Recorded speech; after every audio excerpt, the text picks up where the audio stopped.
I'd like to welcome everyone who's joining us tonight for this timely conversation with Journey's End Refugee Services, a Western New York nonprofit that provides refugees with the resources and support that they need to become successful, active, and contributing members of our community.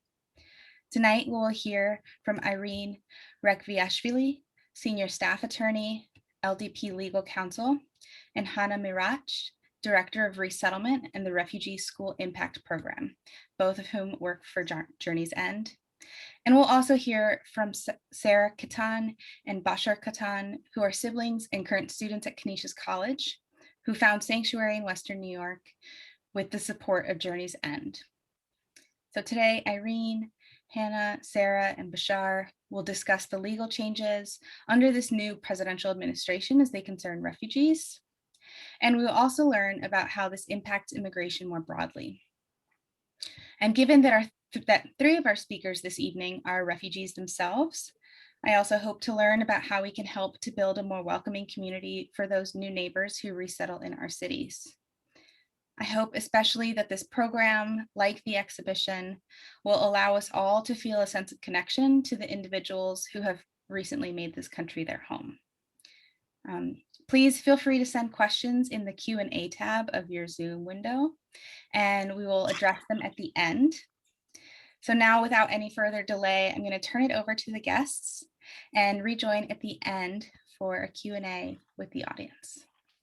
Thank you so much. Thank you. I'll be going first.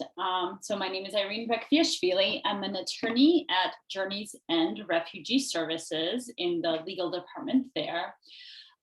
Journey's End at its heart is a resettlement agency, which means that we're part of the major part of what we do is we resettle refugees here in the United States. So when refugees are approved to come to the US from overseas, we provide them with services once they get here. And my coworker Hannah will talk about that, I'm sure, as she's the head of the resettlement department. I've worked for Journey's End for about 6 years now in the legal office. Journey's End, the legal department there, we serve a very large set of clients and individuals with different statuses.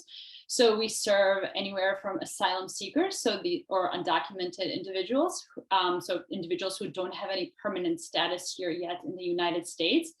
But we also serve refugees, permanent residents, and citizens as well. Some of our services include helping people apply for asylum or apply for protection in the United States so they don't have to go back to their home country where they face persecution. We assist individuals with bringing their families to the United States. So we do a lot of family reunification, whether it's refugees bringing family here or green card holders bringing family or citizens bringing family to the United States. We do that. And we, of course, help people apply for green cards and citizenship applications, amongst a variety of other services. So I do a little bit of all of that work, but my position is a little different from perhaps the other attorneys at Journey's End, because I actually, my office is located in an asylum seeker shelter on the east side of Buffalo.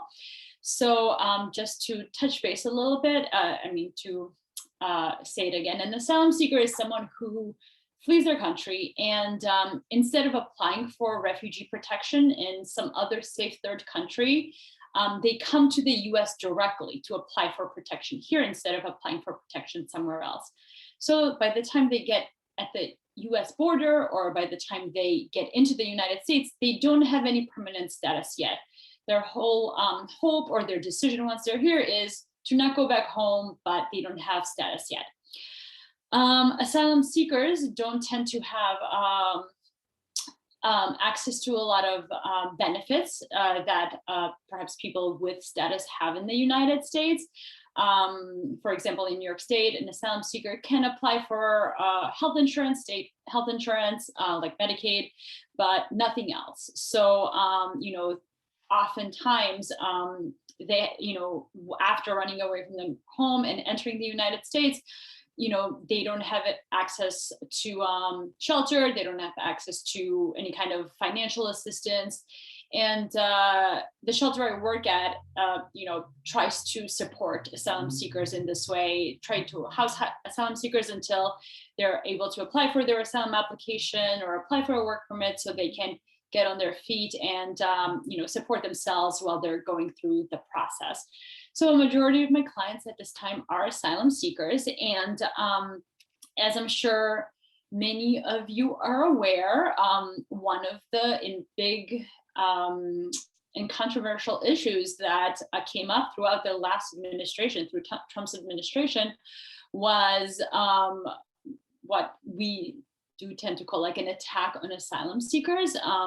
There was a lot of policies that made it harder for individuals in the United States to win asylum, such as bars on asylum, if attempts to like bar people from asylum if they traveled through one other country before coming to the US and they didn't apply for asylum there.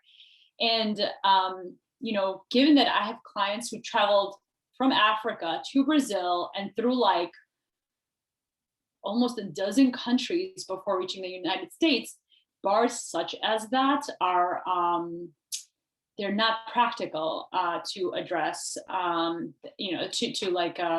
they're not practical, and they're actually a bit inhumane and not considerate of people's journeys here and people's flights and need for protection. So other things, there's a lot of other things that the Trump administration did throughout the 4 years that he was president.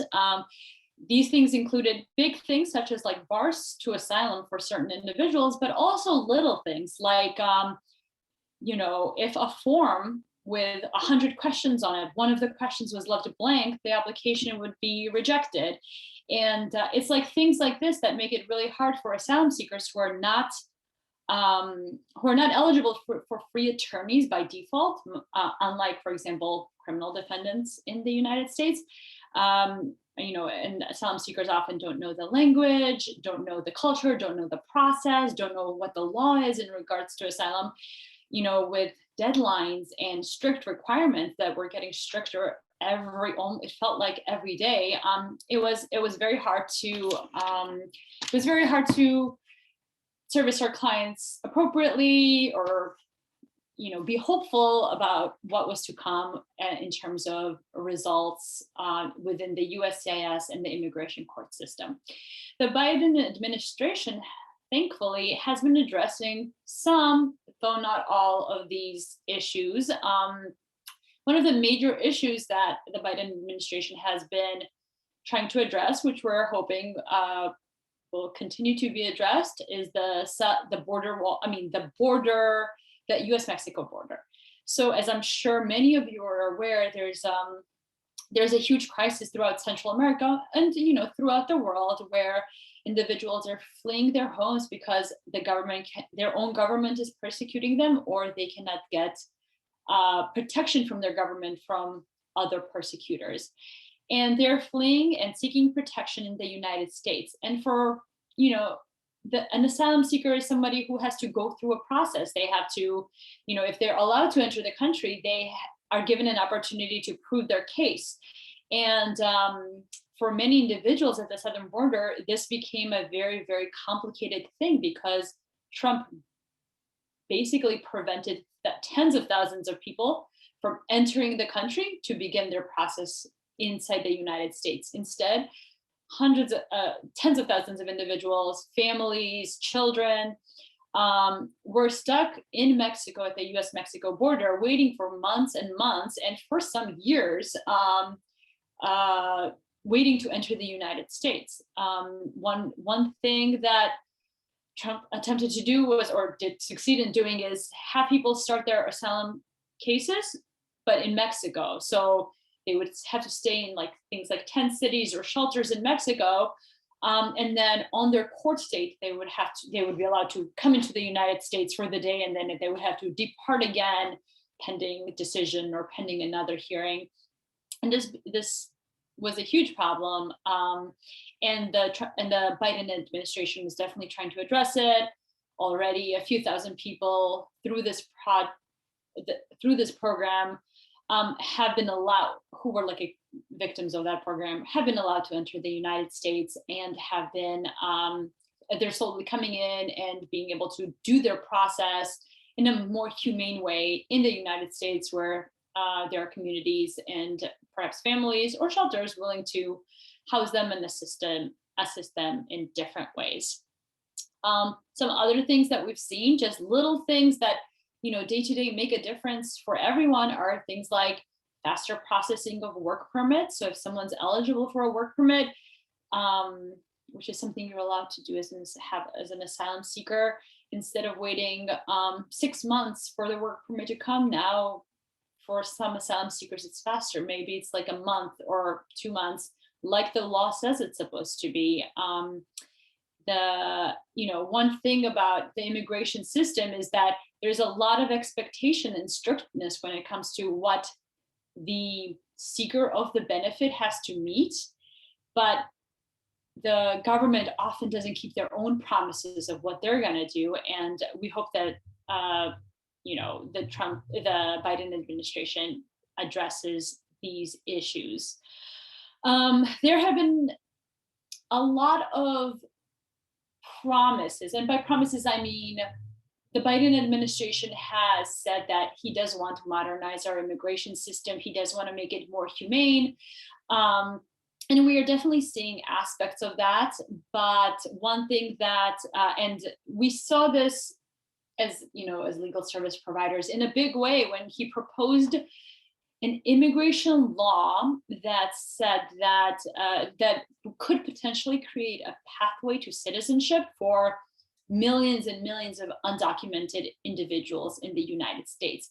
And the pathway to citizenship is a very important concept, because not everyone that's in the United States, even with status or without status, they might not have the route to become a citizen.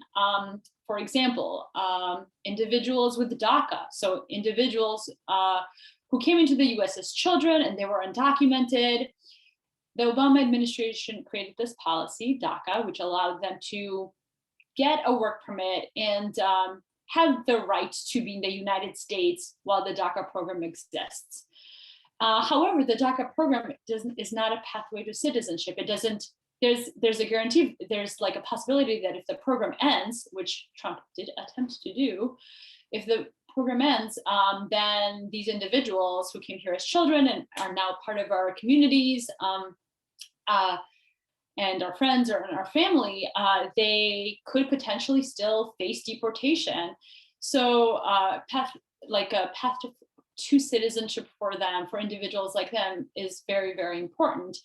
And the Biden administration has spoken specifically about recipients of DACA, saying that despite the fact that Trump tried to take that program away, that he will continue to reinforce and strengthen it, and potentially, if the system allows, the federal system allows, to potentially have permanent status here or a path to citizenship. So, there's a lot of work to be done, both on the legal level, but on the way that the government, handles the laws that it itself has put into place. So we really hope that all the positive things we've seen so far will continue to happen, and the promises that Biden has made to make the system more humane do continue to happen for individuals who are here and who are seeking status, but obviously for individuals such as refugees and permanent residents and citizens who are either trying to enter the US or want to bring a family here. So I think that is my comments for the time being, and I will pass on the conversation to Hannah. Thank you, Irene. I learned a lot from your presentation. So my name is Hannah Mirach. I am a former refugee from Eritrea, Northeast Africa. I came as a refugee in 2010. as it's been almost 11 years since I started working with Journey's End. It's kind of my second family. I feel at ease and at home when I am at my workplace. I work with wonderful people like Irene, who makes life easier. Being a refugee is, for me, the worst thing that has happened to me. And it's a process. It takes time to heal from it, even if you are in a safe and better environment. To be different, to be in a different country, to have an accent is not easy. To leave your community and join and learn new culture is quite difficult. In my work at the agency, I oversee the resettlement and the refugee school impact program. Within the resettlement department, we welcome refugees and help them up to 90 days. And we do assess them at 90 days if they are independent and self-sufficient. If they are already connected with all their services, we would close their file. But if the family is still struggling and need more services, we have other programs within the agency. One is called the PC program, Preferred Communities Program. That's also a program that I oversee. We would put the family there and we would help them a year or up to 2 years, and until they reach their independence. And we don't just close a file because the time is up. We try to help them and make sure the family knows what to do moving forward. In the RCIP program, we work with Buffalo Public Schools. We have 5 academic coaches, and we work with refugee students. We do give orientation, and we also help them to be acclimated to the American school system. Resettlement was in a very slow days mode over the last 4 years with Trump administration. The first year Trump took office, he reduced the ceiling from 85 to 45,000. And then the next year it was 30,000, and then it became 15,000. I know we all know the Muslim ban, and then the second one, we call it the African ban. I'm sure you're gonna hear stories from Bashar and Sarah, a Syrian refugee, former refugees, how great it is to welcome refugees, people like us, and then help them to be successful in America. We have very high hope with the Biden administration. He has made promise that America would welcome more refugees. The number we are given for this year was 62,500, but we haven't seen any action so far. Biden did change the number and also has made an executive order, but it's not yet signed. We haven't seen refugees since March 11th. We have had so many refugees booked to travel in March.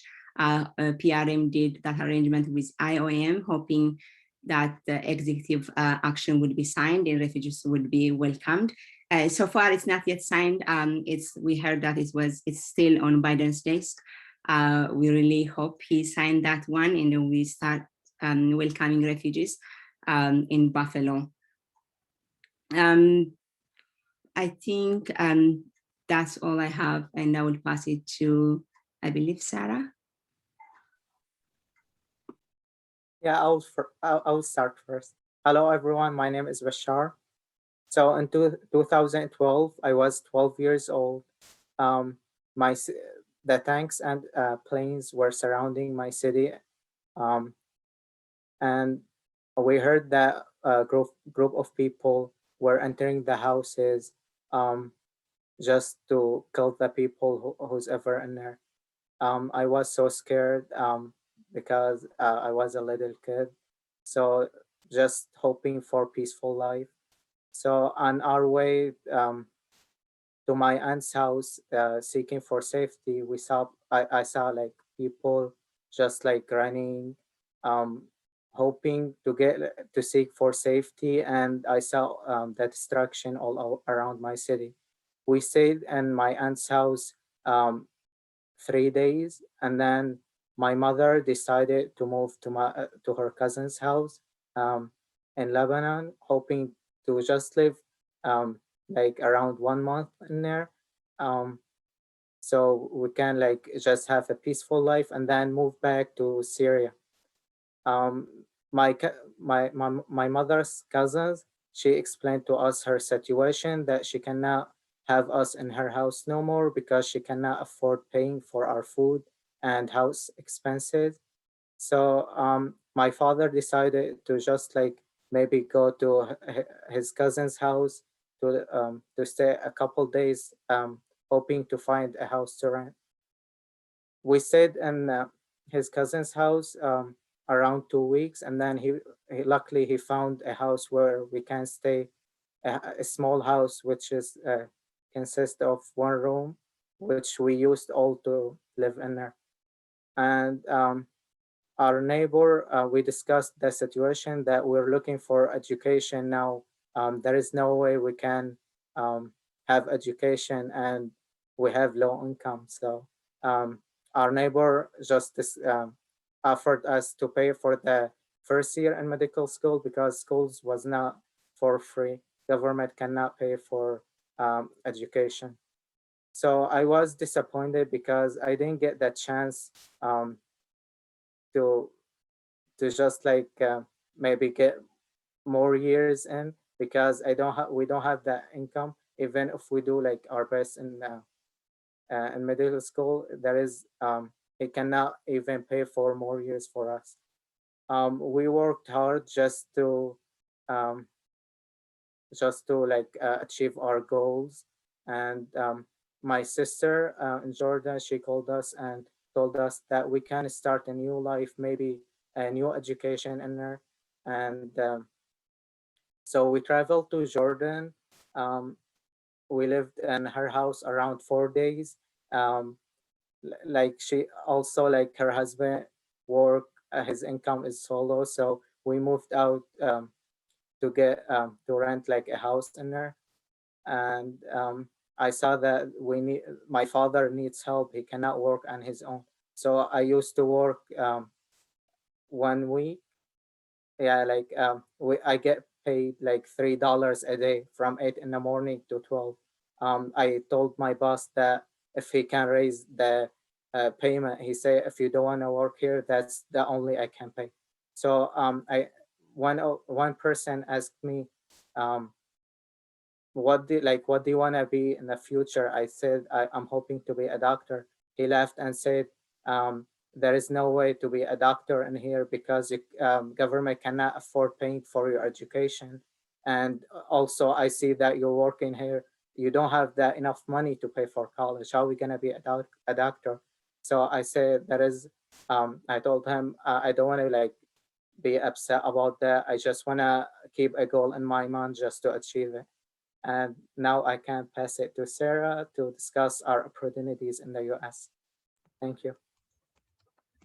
Thank you, Bashar. Hello, everyone. I'm Sarah. So I would like to add a little bit about my experience in Lebanon. So it was a like kind of terrible living conditions. So I was really dedicated to work really hard to become the top of my class, but the educational system in Lebanon was harder than our educational system. So like everything was in English too. So I worked really hard, but we could not afford electricity at our one room.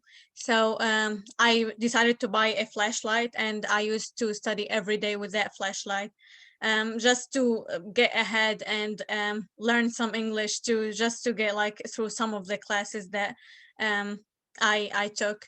So successfully, I became the first student in my class, and I was really happy about that. But then my family decided to move to Jordan, which was really, I was really sad because after I adapted to this system, what will happen to me in Jordan now? So in Jordan, I also worked hard because I felt that education is the only safe place that I can escape to. It's like it was my home. I knew that I cannot achieve my goals or dreams without education. So I worked really hard and I became the top of my class. However, as Bashar said, it was like only a hope or like impossible to get into college there. So people were telling us that you're working hard, but for nothing. Your effort will not go into anything. So I told them that it's I will keep working hard because I have a feeling that I will become a doctor one day. So nothing will stop me. So one day my father received a call from the immigration agency, and they told him that there is an opportunity for us to go to the United States. So we were really happy. My father was a little bit like afraid because of the many barriers, like, you know, the language and everything. However, I told him that it's the land of opportunities. We have to try. We have to go there. So our immigration process took like a year and a half until we were able to come to the United States. So when we came to the United States, I said, okay, now college is reality. Now I can go to college. Now I can complete my education. I have a lot of opportunities waiting for me. However, there was the barrier of language again. So I was like, the first day of my school was like all crying because I could not understand anything. However, I worked really hard again. I said, Sarah, what's the hardest lesson that you got? I answered to myself, it's never giving up on hope. So I have to try more. So I studied also like every day to just to learn the language and get ahead again. So I successfully got like I was also the top student at my high school. I graduated as the valedictorian. I was the National Honor Society president and the vice president of student council. And I always like seeked. So the reason I wanted to be in National Honor Society is that I want to help others. I want to give back to my community. So every time like we have to fundraise for others, I just like wanted to get ahead and fundraise the most for just to help others. And also I may carry many scars from all I've seen and experienced, but I also carry a spirit of strength that was forged up that was forged by growing up in war. But however, so Buffalo is like really unique because it has all the diversity. Many refugees come here and find home because it's like very welcoming. And my family was resettled by Journey's End, and it was great because they helped us until like we got all the benefits that we can get. And they registered us in school, and they were very welcoming. And also, I would like to tell all the refugees that opportunities, yeah, we might have a lot of opportunities, but you don't have to wait for opportunities to knock your door. You have to go to knock the doors of opportunities. You might become a leader one day, and I know a lot of leaders. I hope to become a leader because I know many leaders become leaders after they experienced really hard situations. So I would like to leave you with a quote from an Arabic poet: "Whoever fears climbing the ditches shall live forever. Whoever fears climbing the mountains shall live forever between the ditches." So I always tell myself this quote because I know that without perseverance and determination and dedication, you can never success in life. And I hope that like during Biden's administration, we can get more refugees because they really lived in hard conditions. So let them have peace again. Let them have freedom again. Let them achieve their goals. Like, they might be as ambitious as anyone or more, or even more. So let them have one chance of getting their goals achieved and have peace again. Thank you.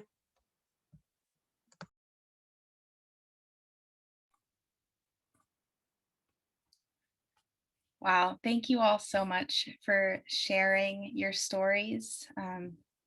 It's really incredible to hear the work that Journey's End is doing, and especially so incredible to hear from Sarah and Bashar. Your testimonies are really impactful.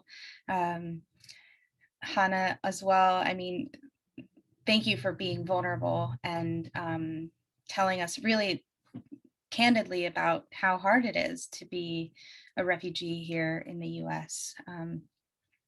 My request from the audience is that you please send your questions or comments in our Q&A box. I have quite a few myself, but I would of course love to hear questions from the audience. So I have one here. It says, "This is for Irene, but if anyone has thoughts, you're all welcome to unmute yourselves and just have a conversation around these questions." The first one is, As Hannah mentioned, Biden hasn't signed the presidential determination to start allowing refugees back after 4 years of the previous administration trying to destroy the refugee resettlement program. So why do you think that is? That is a great question. I don't see a great, like, I don't personally know. I don't know if Hannah knows why he hasn't signed anything yet, but he has been promising that he's going to do something. He doesn't make the decision, I believe, like unilaterally. I do believe he has to like pitch the number to some part of government. So and one other thing we've seen about Biden is him just saying, like, we have to move slowly. We have to like a lot of his executive orders have been, yes, he like revoked a lot of Trump's policies, but a lot of the his orders have been to dictate to other federal agencies to evaluate the systems that they've been working under, like to look at the policies they had in place and to bring back information about how to, better work or what policies are like not good and what are good. So we're sort of like waiting for that. It's like, I'm very impatient about all the changes, but to see all the changes, but like, then I had to like stop myself and say, okay, it's only been like 2 months. So like a lot has happened and we do have a hope for a lot more. And, I'm just, trying to show patience that I don't actually feel to get those answers, but we're hopeful. I mean, that number 6250 has been thrown around a bunch. So hopefully, as Hannah said, it's on his desk and he'll sign it soon. Yeah. I hope everyone here tries to contact their there were over 700 refugees booked to travel, over 700 refugees who left their campus and were in transition to come to US. All of these people, their flight is canceled. When they left all their refugee camp, they have sold their whatever they had. And now they have to go back to the camp and restart anew. And it's been 2 months, so it's really, really frustrating for the refugees on the other end who were hoping to come, who sold all of their whatever they had, who were in transition center, now to have to go back to the refugee camp. I'm really very impatient because I'm a former refugee and I know how it feels to be told that you would be flying. I didn't sleep 24 hours until I was in the plane, and then for these people to go back to a refugee camp and then wait for 2 months. It's really, really difficult. And also, like, I know that nothing is done now under Biden's administration, like anything official, but I know that he returned our citizenship questions. They increased 28 questions to the citizenship test, but now they are back to 100 questions. So they were 128. But like, because we're during the citizenship application now, and I know my mother is struggling learning all the questions, but now they are 100 again, so I am happy. Yeah. That test is hard. I took it when I was in college and it feels so frustrating because you're like, I don't think any of my friends know these answers. Irene, and I think all of you sound cautiously hopeful about the possible changes. You sound reasonably and understandably frustrated. And Hannah, I think you were starting to tell us the answer to my question, so I'm just going to re-ask it so that you can tell us. And then if anyone else has other thoughts, I want to know, what do people like me, what does this audience, what do we do to help apply pressure for a more modernized and a more just immigration system? I mean, maybe contacting our legislative representatives and urging them to urge Biden to sign the document, tweeting. This time everybody is tweeting, so tweeting that we are ready to welcome more refugees. would be maybe something that we could do on our end. I don't know if Irene wants to add more. Well, that sounds right, and Mhm. keep the pressure on, exactly like you said, on our representative and on the president to make his the promises that he said, the promises that many of us perhaps voted him into office to keep, and that he does so. Yeah. Is it like more helpful to write your, local politicians or, New York State politicians or federal politicians? Like, where is the greatest impact? Of course, everything, it's just across the board, whatever you can, right? But if you have to prioritize. I would say on all levels would be better. Just like Irene said, many refugees voted for Biden, hoping and believing that the promise would be delivered. And that was something that we did as a community in our Eritrean community. We were saying, you are not only voting for Europe, but you are also voting for your brothers and sisters who are in a refugee camp, who are struggling, who have high hope to come here and make change in their lives. So maybe doing on all levels, I don't know. That's what I would say. Agreed. Yeah, and I would like to add that like we should explain that. Imagine we are struggling now, and like during the pandemic, what would happen to me if I was now in Lebanon and living in one room and lacking basic needs? So that's really scary to know. Like a lot of refugees are living in like in really low income and like scary conditions. So what's happening to them?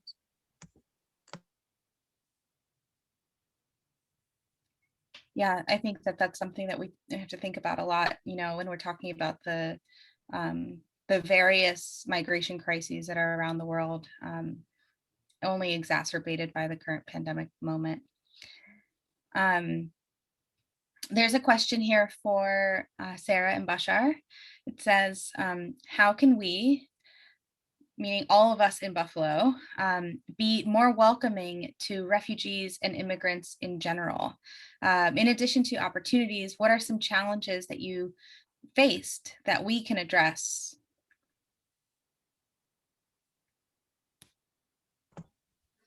I think Buffalo is already like doing great job welcoming refugees, because I never felt like that like Buffalo was not my home. However, we might like have some challenges like welfare always like I know it's not like out of your hand, but welfare is always like wanted to cut assistance and stuff like that. So and I feel like they are more focused on new refugees to cut their assistance than like people who are here for a long time. So yeah, and also some of the challenges that I faced were related to like the barriers of like language barrier, and also like I've not seen my sister. She's still in Jordan for now like 5 years. So I have no idea how to get her here, but she's married. She has two sons. So hopefully one day I can see them again. But yeah, these are the challenges I'm experiencing. I think that the organizations are doing like a great job, just like opening houses for upcoming refugees. And like Sarah said, the only barrier is language. Maybe just opening up like um, English programs for adults since they cannot get into high school. Because I know like my sister, she came here, she was 22 years old. She could not like get into high school because of her age. So if there is like more English programs, that will be so helpful for refugees. Yeah, and if some people can advocate for people who are like in their like 50s or 60s to like be able to get the citizenship without like the really hard test. They are expecting them to memorize a lot of things just, and they are like, my father is like so he cannot memorize like all the questions or anything. So even like he could not learn English. So how come he can learn a whole test? Also, like Journey's End always doing community service. They always ask people to go and set up like houses for refugees. So that would be a great help for them too.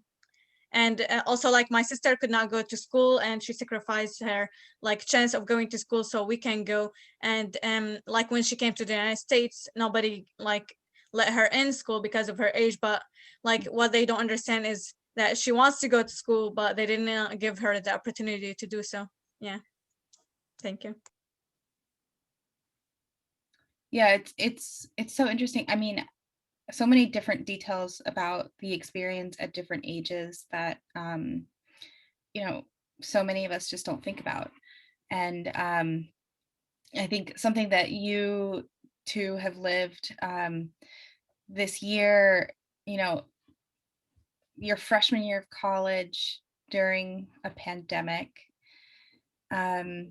Can you tell us about, you know, what are you doing to sort of build community? I mean, I think one of the themes of the exhibition and the themes, I think, of this pandemic year have been realizing how important community actually is to personal well-being. And so can you talk to us a little bit about how you're building community in your first year of college during a pandemic and the things that you've done?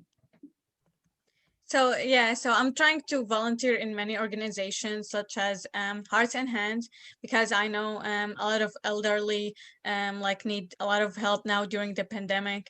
So I signed up to volunteer for them. And also during the summer before my freshman year, I got an internship with Bank of America, and I was the bank. So like there are only like two students selected from Buffalo market. So me and Bashar were selected to become the Bank of America student leaders for 2020.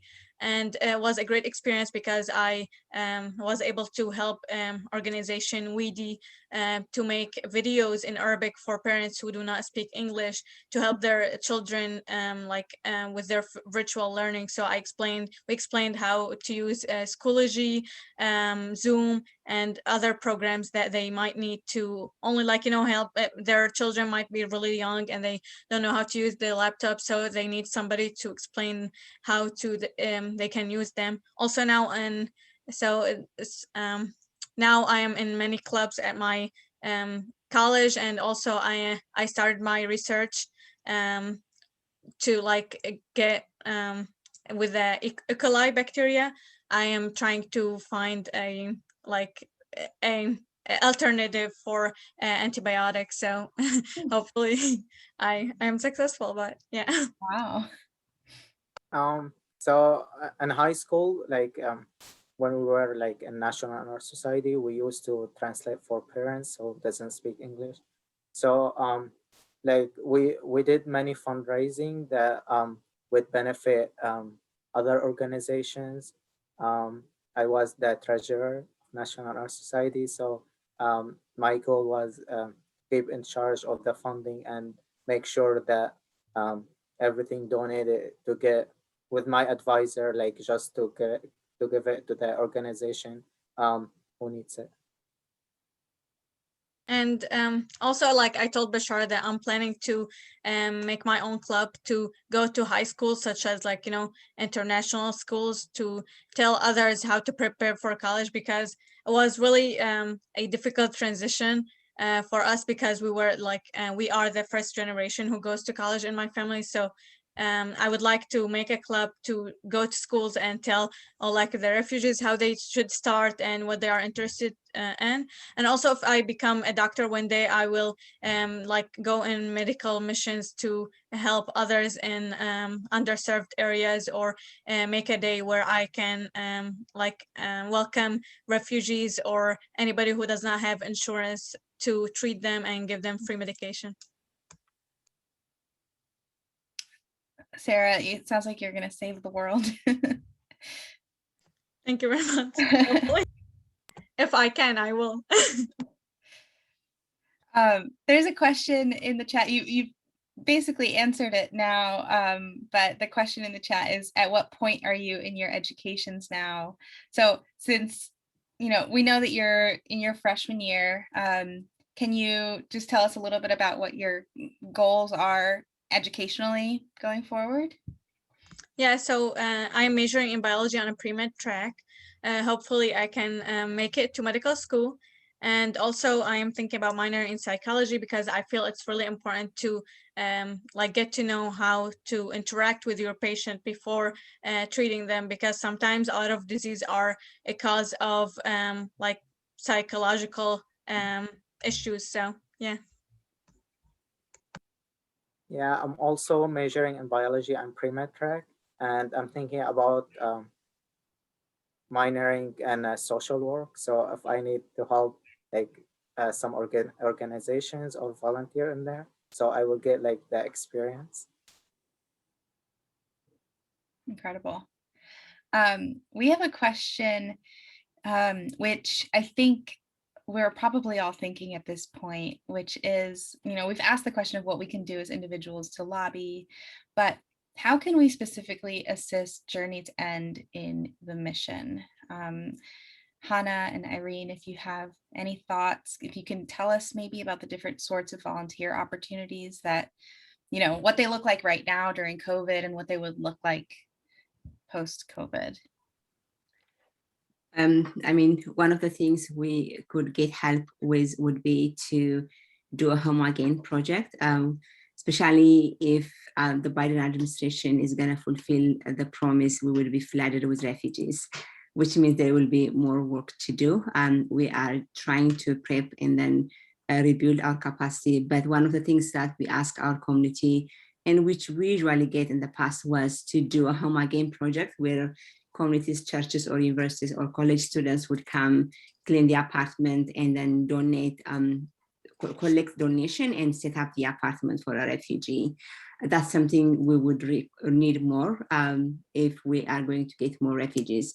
And if you know of great landlords in Buffalo and Niagara, please let us know so we can build more relationships with more landlords. The other is also we would need to match every family with a volunteer or a mentor, so that family is not just having a case manager, but they have also a kind of a friend who can help them more.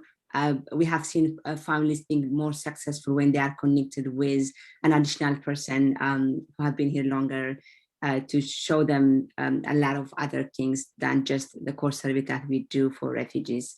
We also, like with COVID, things, with all of this craziness, there are things that come out very good. Like we have had moms who were not able to come to our agency for ASL classes. With COVID now, they are learning from home because we are doing over Zoom classes. But when things improve, if we go back into in person, we would need volunteer ASL teachers for all of our single mothers or mothers with small kids who have to be home. All of those things. So we need more volunteers to help us with such activities. Yeah, and if you're a law student, we often take on law student interns, which are essential in our nonprofit line of work. Wow. So are your family mentor group sort of situations, does it have to be sort of like a traditional family unit? Can it be an individual person? Could I do it? It's just me, but what are the requirements on the end of the mentor?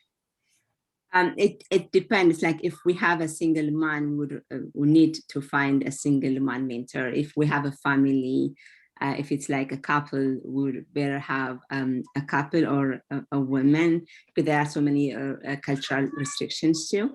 Right. So if you come to our, if you email our volunteer department, they will do a good job to make sure they match the family with the best mentor to that family specific situation. So every family is different, and the requirement could be different for each family. There's so much thought that goes into this.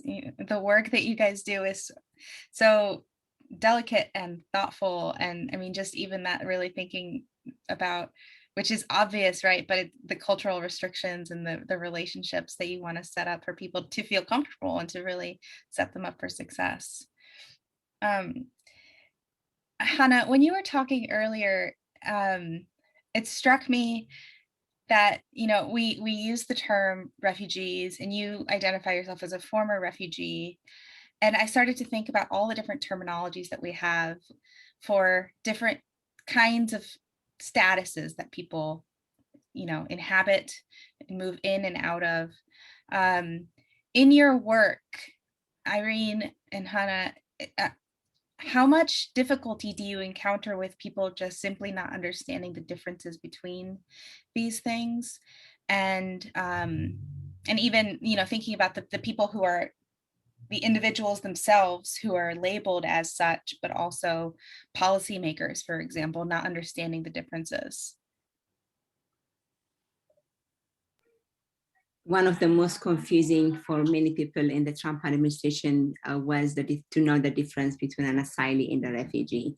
I have seen people saying, we don't want to bring refugees, they are not vetted. I'm like, refugees, we are the most vetted ones to come to America. Every refugee has to go through a background check. And there are about 9 federal agencies that does a background check for each individual refugee. If out of these 9 different agencies, if one says hold, that refugee would not come. So to bring a refugee is the most safest way to bring more people to America, because we are the most vetted through the immigration system. So when I say a former refugee, I'm a US citizen now, but I have become a citizen because I was a refugee. So I always say a former refugee to identify myself as a person who was a refugee and who was seeking help. There's definitely a lot of confusion in many government systems that are not immigration, and very specifically, I guess, I'm sure Hannah also knows, and maybe a lot of people know, but when trying to get social services. So social services are very like, there's like a lot of rules about them, like what status can get what social service, and if that getting that social service will or won't harm that person to get some other status in the future. So there's like a lot of complications. I know that a lot of asylum seekers, or maybe even refugees, or maybe people who won their asylum case, like they sometimes have trouble getting IDs, like state IDs, because they ran away from their country with nothing and they didn't have any IDs. So now that they're asking for ID, the DMV is like another place who's like, well, you don't have enough points, or we don't really know who you are. And or we see a letter from the judge saying you're an asylee, but how do we know you're the same person that's on this paper, because you don't have any photo ID. And meanwhile, people are like running away without their documents, or maybe lived in a place where documents were just not produced by the government. So there's like, it feels like there's a lot of cultural incompetency, but also like legal lack of knowledge of like different statuses within these agencies, and of course varying from person to person, supervisor to supervisor. But that is definitely one issue that we see, just like the government agencies who are supposed to give things to the residents of Buffalo not figuring out, like, does this person deserve it or not, and what does it mean to be an asylee? So we see like issues like that over and over again. Yeah, wow. So seeking asylum this is a question from the audience. Seeking asylum is legal under international and US law, but most of the people at the border are seeking asylum. So they're not trying to enter illegally. So what is it that's kind of the disconnect down at the US-Mexico border that's causing the crisis there? Mm-hmm.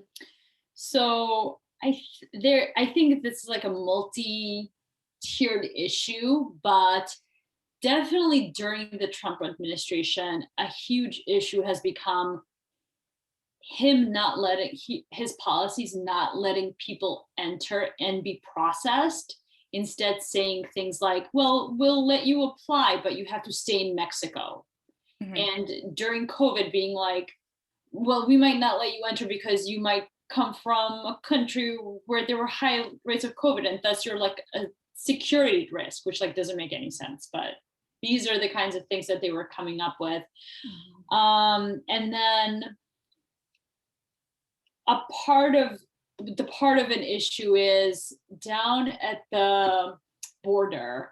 So like all of those things were like, the disconnect, you know, you see it and we see it, and like that's what the issue is, that it doesn't make sense. As applying for asylum is legal, people should be given that opportunity, and let the system, if nothing else, at the very least, let the system you know, figure out who deserves it and who perhaps does not, because you know that's part of the reality. Not every person legally falls under the 1951 Geneva Convention definition of a refugee or an asylee. So, and that is the truth, but the issue is that people aren't having that chance because of some very inhumanitarian policies issued by the Trump administration. So yeah, great question. We all want to know the answer to it, but we feel like the answer is like involved with racism or, you know, nationalism or whatever. Yeah. So I can't believe we're already towards the end of this hour. So I wanted to ask all four of you if there's something that, you know, we didn't touch upon, something that you hope that this audience hears from you. Please, you know, let us know. And what do you leave us with as your kind of last thoughts?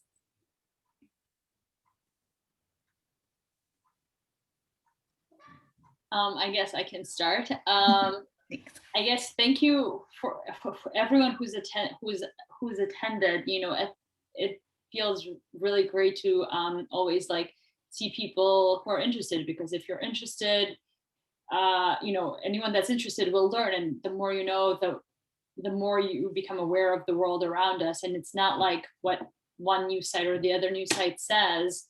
And in the end, the issue is about like, how do you treat individuals who are like running from their lives, from the only home they know? You know, there's a way to treat them in a humanitarian, dignified manner, and there's a way where you'll treat them as like the enemy. And it's just like, it's like, I don't know, it's just that competency of knowing like what people actually want and not what some news media tells you they're here for.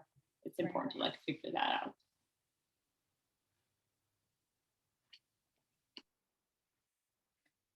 Does anybody else want to have leave us with a parting thought? I just want to say people to know and understand, nobody wants to be a refugee and nobody chooses to be a refugee. It takes courage. It takes a lot of things to be a refugee. It's not easy. It doesn't, it's just too much to be a refugee. When I was told my case was accepted and I was a refugee, that was the day I wasn't able to breathe. I was stuck and I was like, oh my gosh, now I am powerless, voiceless. My life depends on just this piece of paper to protect me. That's not a feeling people want to be. I don't think that's a feeling any one of our attendees wants to be in. So when you see refugees, we are just like any other human being who wants to have a safe life. And I just want to say also, we wouldn't be able to do the job we are doing without the support of our community. Buffalo has been so generous to us. Even so much of this COVID crisis, we have seen so many people coming forward to help refugees with giving us donations, gift cards, all of that. So we really need our community to be with us to welcome more refugees and to resettle. And this is, we are people who, if given opportunity, we would like to give back to the community who sheltered us and who gave us refugee.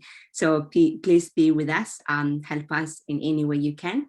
And we will make Buffalo a much more better place for everyone that we welcomed and for everyone who has been here for ages. Thank you. Yeah, I definitely agree with Hannah. It's like really difficult to be a refugee, but we're like by attending this webinar. You're already showing interest in welcoming more refugees. And also, I am hoping that we can get a lot of refugees who are also willing to give back to to Buffalo. And I know that Buffalo was the best city in New York, but now like I'm like willing to give it everything I can to just make it on top again, because it's a really great city, and it welcomed me, and it will also be a home for many other refugees. Yeah, I think refugees are seeking more to get education and also giving back to the community. So if we're allowing more refugees to come in this way, we can help Buffalo be like a great place. Thank you all so much. I mean, I can't really top what the four of you have said tonight. I'm very grateful for your time and for this really important conversation. Um, I celebrate your contributions for the refugee communities, for the asylum communities, for the undocumented communities. And I thank you for joining us and enlightening us. And I look forward to working more closely with Journey's End myself. And I hope that the volunteer@jursbuffalo.org inbox is flooded with volunteers from this webinar. So thanks everybody for joining us for this important conversation. Special thanks, of course, to Irene, Hannah, Sarah, and Bashar. And I hope everyone has a lovely evening. Thank you, Andrea. Thank you, everyone. Thank you. Thank you, everyone. Thank you, Andrea. Thank you. Thank you, Yeah. everyone.